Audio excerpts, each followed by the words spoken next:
I think the best thing to show is the herb salt because it's fast and easy, endlessly useful, and there's a lot of ways to play with it. You've taken a clove of garlic that has the skin and you're crushing it with the side of a knife. This is great garlic. It's from a farmer friend of mine, but it's winter. There's no way there isn't going to be a little sprout happening. And why do you take out the sprout? I take it out because it can be a bit bitter, and I don't want any trace of bitterness in any of the preparations I make. So I've got the garlic. I use kosher salt for this. You could use sea salt, but I love kosher salt because it's a uniform texture and it's not really strong. So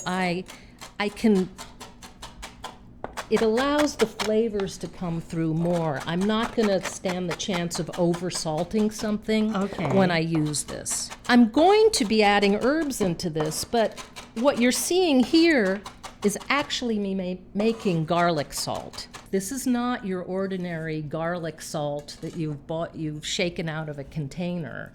You could use it just like this to put on popcorn or toss into a saute of vegetables, anything like that. So I chop the garlic first because I want it to be well minced before I add the herbs in.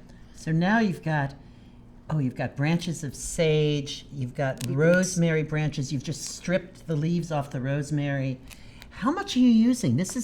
You've got, about a tablespoon or so, a tablespoon and a half of salt, a couple of cloves of garlic that you've minced. I tend to go with very low amount of salt if I can, because I want to pack in the flavor of the herbs. So my rough formula is about a tablespoon of salt, about a half a cup of herbs, and 1 or 2 cloves of garlic. That's a very low amount of salt in comparison to the herbs. It is.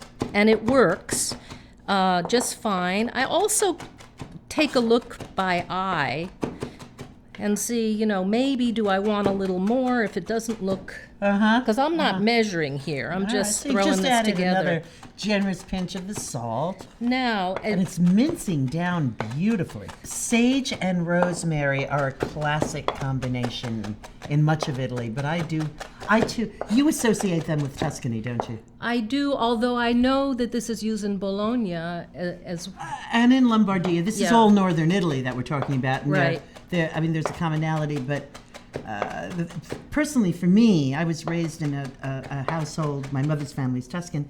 I was raised with these flavors, this combination, so it's evocative. They're perfect, though. They go with everything.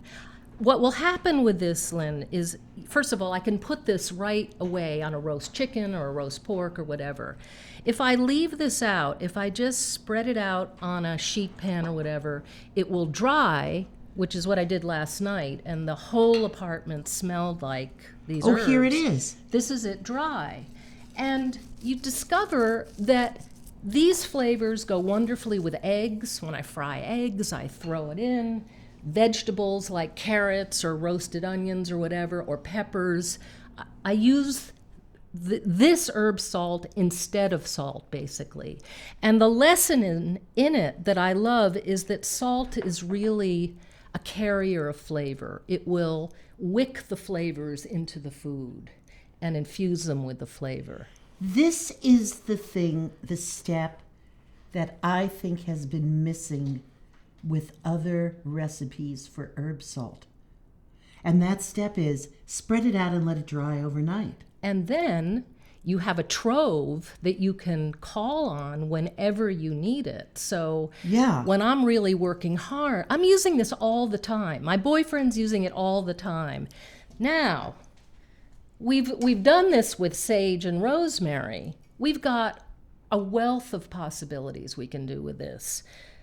I bought some, if you take the rosemary and put it with thyme and some of the lavender that I dried this summer. Right. And if I had some savory, I would have a classic herb de Provence, which are the herbs that grow all over Provence in France. And you spend a great deal of money to buying those in a little container. Oh my God! Yeah. So, if I did that mix with some salt, I would have an herb de Provence salt, and I could use it the way my brilliant friend Ellen Silverman used it in my chocolate cake. She decided to replace the salt in the cake with an herb de Provence salt, and it had no garlic in it. It was just the herb. It was sensational and a complete surprise. These little kind of undertones of herbs backing up the chocolate, which was fabulous. So I was thinking about that, and last night I thought, how would this stuff be on butter cookies? So I whipped up a batch of this really simple butter cookie dough, which is all butter, practically. Right. And I tried it. I made the herbs of Provence salt, and I put it on. It was a complete experiment. Right. I thought, even if it doesn't work, it's a good example of trying something, seeing what happens. And you're all about improvising. I am. Right. I am, and getting information from it. So there are the cookies. Can I taste? Yeah. Okay. I ate 3 of them last night, actually. Ooh. The salt sets off the sweet and the butter, and you get a hint of the herb. The only thing I would like is even more herb. Well, see, that was my question. I started low, testing it out, because I thought, I don't know the parameters here. Yeah, and I would do the same thing. Now, hold on. I just got the aftertaste. A message is coming in. I just got the rosemary just arrived, and the sage is right behind. Yeah. The other thing that could go into it is some Meyer lemon zest or something like that. So you can take this salt and it can go forever in improvising. Sally, thank you. It's a joy to have you here. It's a joy to have you.